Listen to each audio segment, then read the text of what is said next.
Sungguh dahsyat gempa bumi di Turki yang terjadi pada Senin 6 Februari 2023. Tidak hanya memporak-porandakan bangunan tinggi, gempa berkekuatan magnitudo 7,8 itu juga merusak pipa gas utama negara tersebut.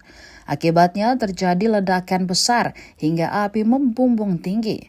Api yang melambung di langit bahkan mencapai 100 kaki. Setelah kejadian ini, pihak setempat langsung mematikan aliran gas agar tak terjadi insiden lanjutan. Kabar ini disampaikan oleh perusahaan energi milik negara Turki, BOTAS. Berdasarkan rekaman video yang viral, tampak pemandangan mengerikan terjadi saat pipa-pipa besar itu meledak.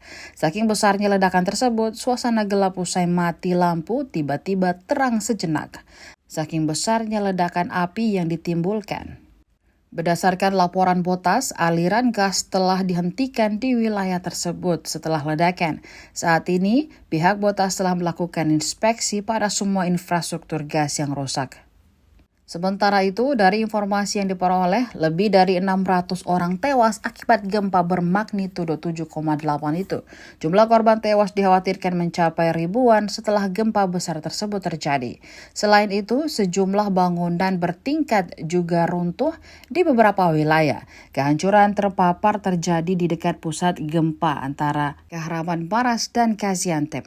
Turki pun telah mengumumkan keadaan darurat dan bantuan sedang dijanjikan dari seluruh dunia, termasuk Presiden Ukraina Volodymyr Zelensky.